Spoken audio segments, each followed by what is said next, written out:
kon bi ko Gana joxee Pape Gueye moom nee na gestuwul jàpp na ne fi mu taxaw baax na dóor na dugg na essayé na jàll na dugal na kon jël nañ coupe bi pour dire tout simplement que y a une cohésion y a une constance y a une complicité y a une solidarité vraiment mu nekk équipe bu fort boo xam ne war nañ ci kontaan bu baax a baax. Il a également beaucoup de mérite cet entraîneur-là. Pour sa première participation, il décroche la coupe et c'est très important. Effectivement moom nag mooy artisan wu lii yëpp.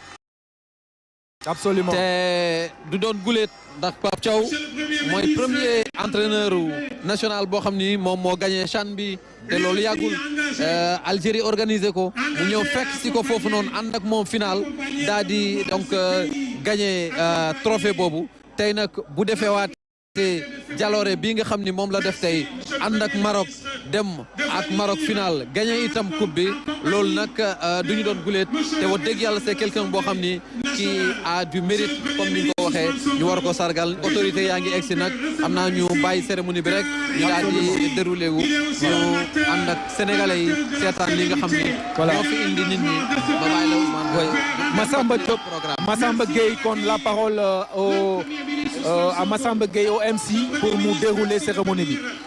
Honoré de votre présence cette belle cérémonie.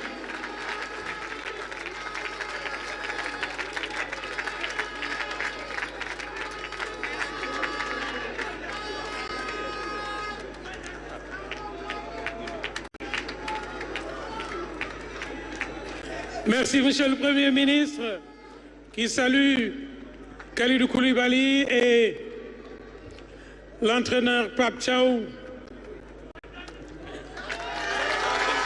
Le président de l'Assemblée nationale, merci d'accueillir Monsieur le président de l'Assemblée nationale, fervent supporter qui a accompagné aussi cette victoire. Sous vos ovations, Monsieur El Hadj Malick Ndiaye, président de l'Assemblée nationale, qui vient rejoindre les députés qui sont présents à la tribune depuis très tôt en ce début d'après-midi.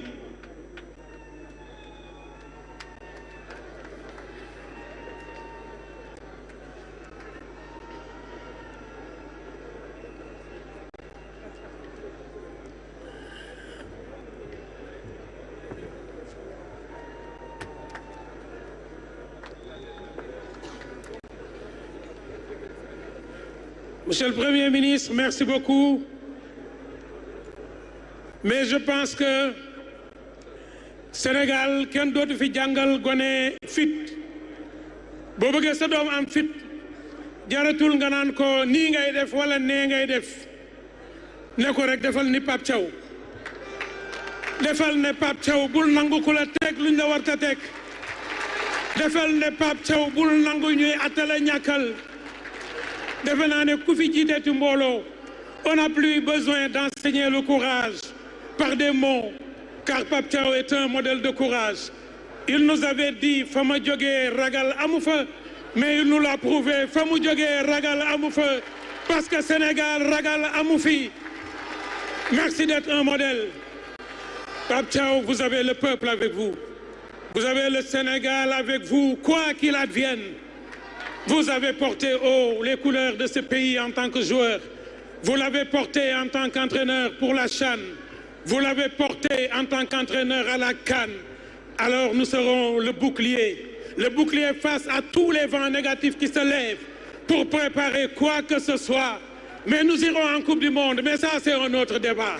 Nous irons en Coupe du Monde, mais pour l'instant, nous allons accueillir les premières dames qui vont précéder l'arrivée de Monsieur le Président de la République.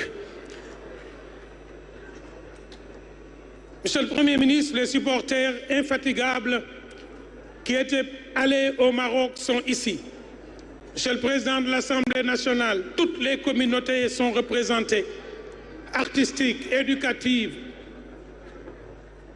la société civile, les ouvriers, la presse nationale et internationale. Tout le pays est mobilisé de tous les quartiers, de toutes les aires culturelles. Je n'aime pas parler de région. pour ensemble communier avec vous et avec les vaillants joueurs de l'équipe nationale. Je ne vois pas de tétine, mais je pense qu'un bébé est aussi dans l'équipe nationale.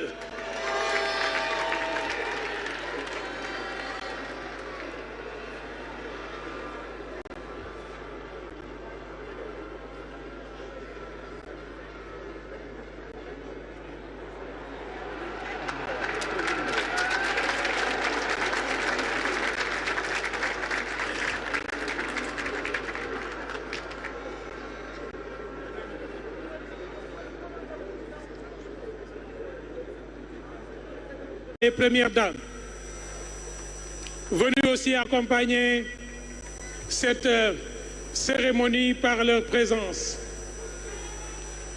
Je vous ai annoncé tout de suite deux fortes dames, la Linguère et Ndaté Yalla, Monsieur le Premier ministre, qui ont fait venir le trophée en compagnie des figures du roi Lat Dior et des figures du roi Malang Sané, habillés et préparés par la styliste Oumoussi.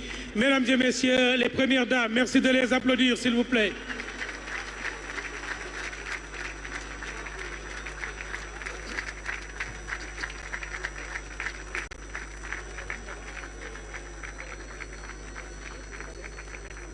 Salué par Madame le ministre des Sports, Monsieur le Premier ministre et Monsieur le Président de l'Assemblée nationale.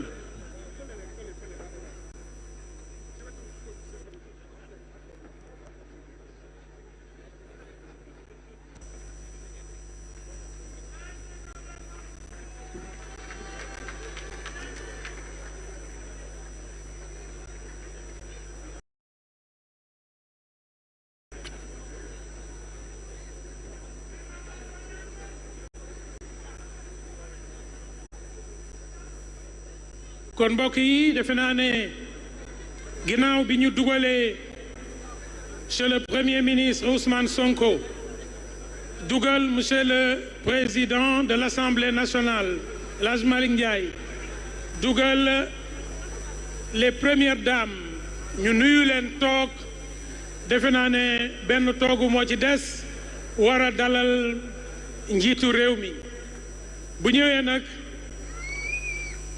ba nga xam ne dalal nañ ko ñu def bàkku réew mi soog nag joxe programme bi incha allah noonu la ñu bëggee cérémonie bi demee ko kon képp koo xam ne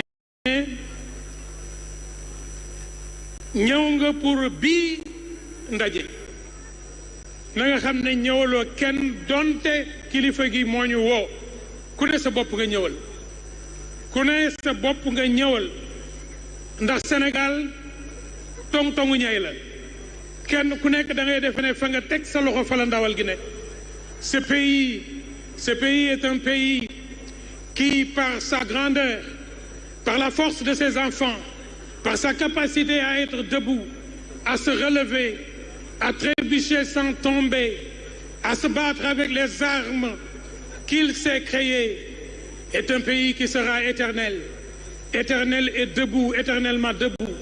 Comme nos lions sont allés se balader pour arracher une coupe, comme pour un entraînement en vue d'une autre coupe qui est là au bout de l'horizon. Merci d'encourager l'ensemble des supporters qui, de manière infatigable, se sont engagés. Je voudrais